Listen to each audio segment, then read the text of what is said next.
100 years ago today, the Chinese Communist Party was established in a classroom in the back streets of Shanghai.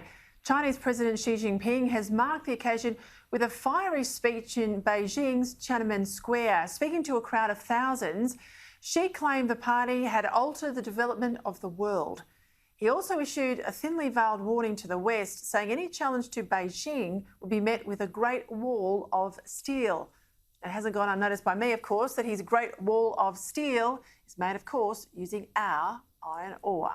For more on what this centenary means for China and the wider world, I'm joined from Melbourne by the author of Party Time, Who Runs China and How?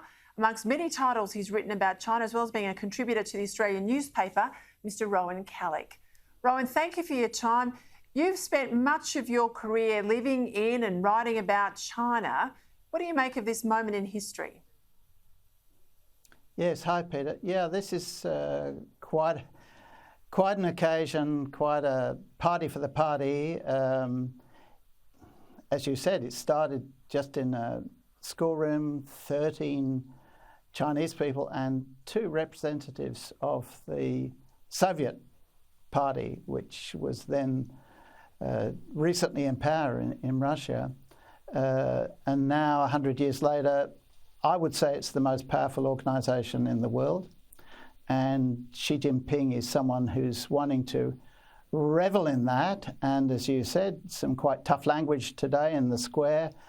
And he talked about anyone who dares to try to bully, oppress or subjugate the Chinese people will have their heads bashed bloody against that Great Wall of steel that we might have contributed to making.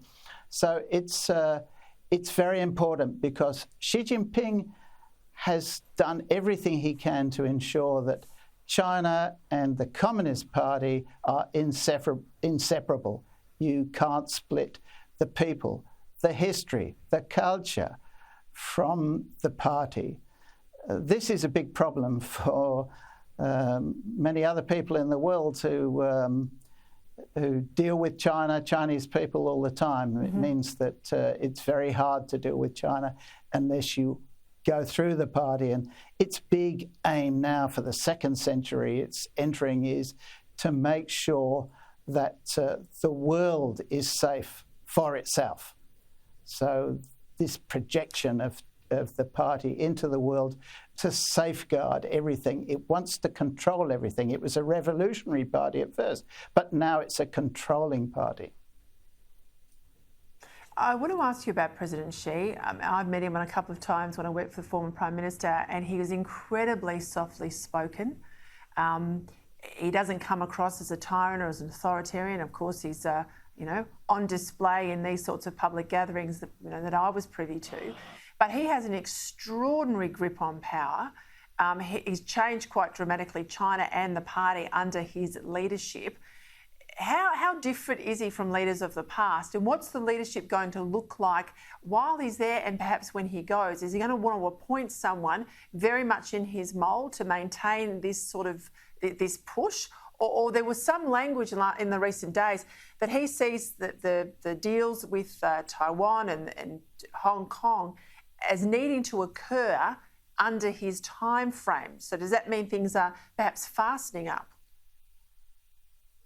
Yeah, just in that latter point, he said we don't wish to pass over these problems to another generation, which causes great anxiety, understandably, in Taiwan and other places. Yes, Xi Jinping surprised everyone. People thought he'd be another leader in the consensus committee type leadership style of his predecessors, Jiang Zemin and Hu Jintao. And Deng Xiaoping had ushered in this reform era in China where the party was still in charge. We saw that in 1989 very much when Deng brought in the People's Liberation Army to crush the protesters in Tiananmen Square. But in many ways, the Chinese people have been freed to make money, a bit more for themselves. But Xi Jinping has marked a step backwards. he's a great admirer of Mao Zedong, and he came to power promising the party elders he'd purge the party of the kind of corruption which was inevitably setting in as China became more wealthy, and the party retained all power, and inevitably a one-party state is corrupt. And he purged the nation of millions of senior cadres and the People's Liberation Army, which remains the party's army, not China's. And so through that means he's got the loyalty of the this generation of leaders. And so he's there. He's softly spoken, as you say, but sure carries a big stick behind him. And he talks about the importance of red jeans. You don't see him wearing them, but they're the red jeans in his corpuscles, and the importance of inheriting a knowledge of history. He's really lambasted historical nihilists, and there's a Dobbin line against those people. And so the question is, having personalised and centralised power, what's going to happen next? You ask quite rightly, great question. And he's 68. Next year there's a party congress that will confirm him probably, almost certainly, in power for another 10 years.